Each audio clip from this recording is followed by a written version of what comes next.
Once upon a time there was a girl called Vaselisa. One day she went to visit her mother. She knocked on the door. Her mum was in bed, feeling very ill. She couldn't answer the door, but shouted Vaselisa to come in. Vaselisa went to her mum's bedroom. "My daughter, I'm dying, but I leave you with my blessings and this doll. Keep this doll with you always. Don't tell anyone about her. When you are in trouble, feed her a little and ask her for help." Thank you for this. I will always think of you with this doll. Vaselisa's mum dies. A few months later, her father returns. "Hello, Vaselisa. I want you to meet my new wife. New wife, I want you to come and meet Vaselisa." Vaselisa is very upset. Nobody can replace her mum. "You have 2 new sisters. They are your stepsisters." The 2 new sisters walk in to meet Vaselisa. They seem very fussy, and Vaselisa feels a little threatened. Hello, stepmother. Hello, stepsisters. Welcome to our house. "Vaselisa, I am going away to work. I will leave you with your stepmother and stepsisters." "How long are you going to be away for, Father?" "For a few weeks. Don't worry, your stepmother will look after you. Be a good girl." "I will be a good girl, Father." Vaselisa kisses her father as he leaves for work. Bye-bye, wife. Bye-bye, stepdaughters. Bye-bye, Vaselisa. The next night, Vaselisa, her stepsisters and her stepmom are in the kitchen. "Come, daughters, let's do some sewing. Be careful, this is the last candle, and we don't want to blow it out." Sorry, Vaselisa. There is only room for 3 at the table, so you'll have to work in the dark. Okay then.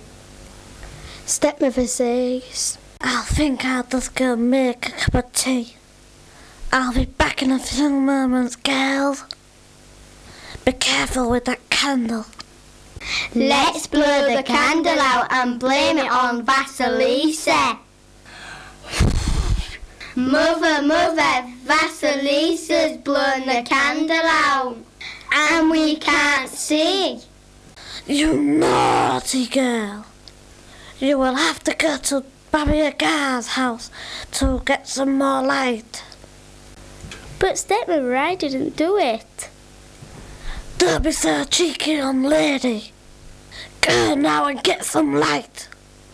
Vaselisa leaves the house and walks through the woods to Baba Yaga's house. Vaselisa arrives at Baba Yaga's house. Vaselisa sees her in the garden. "Who dares to come in my garden? I smell a human being." It is I, Vaselisa, grandmother. I have been sent by my stepmother to ask you for some light. "Very well, I know your stepmother. But before I give you light, you must live and work for me for a while. If you refuse, your bones won't join my collection." Vaselisa goes into the house. While I am out, Vaselisa, you must clean my house and cook my dinner. "Very well, Baba Yaga. Doll, here's some food for you. Please help me." Yes, I will help you. I will clean the house and you can cook the meal. Baba Yaga returns home and looks around the house. Well done, you have cleaned my house and cooked my meal.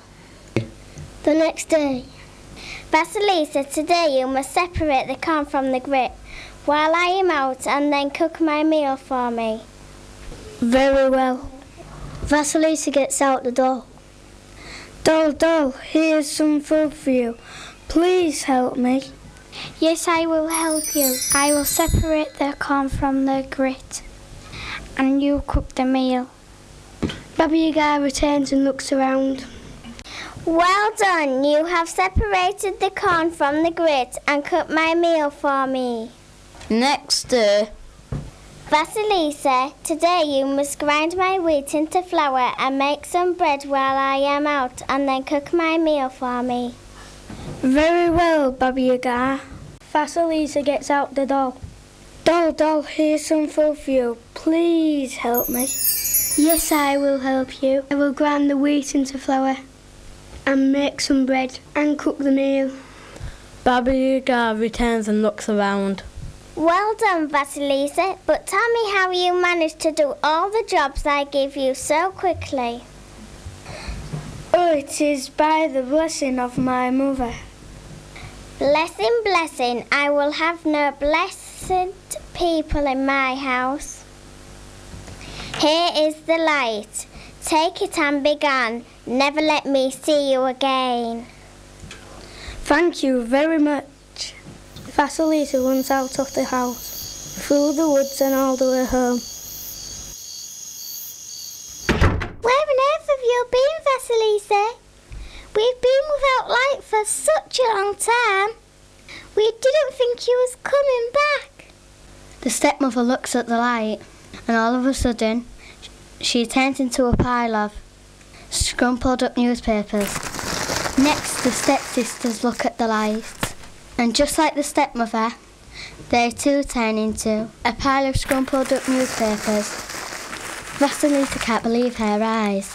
I wonder why they're turned into scrumpled up newspapers. The next day, Vaselisa meets her friend, an old woman. She hasn't seen her for a long time. Hello, old woman. Hello, Vaselisa, how are you? I am very well, but I have nowhere to live.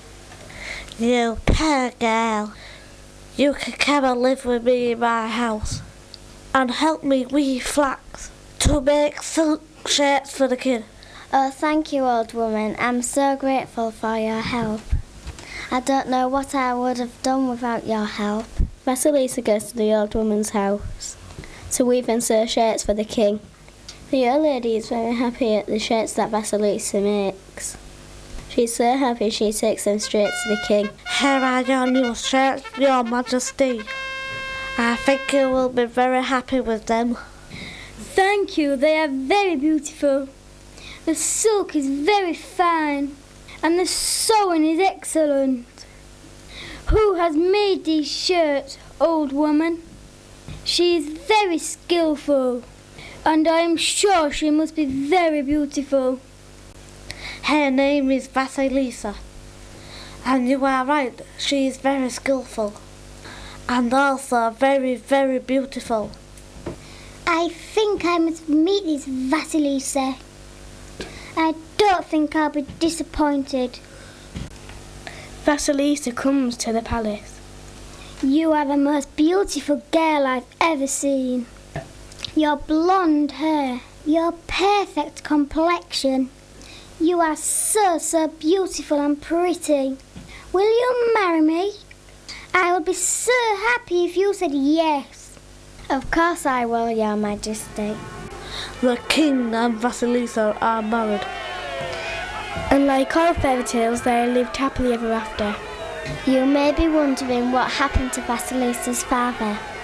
He returned from his journey to an empty house, so Vaselisa arranged for him and the old woman to live in the palace for the rest of their lives. The end.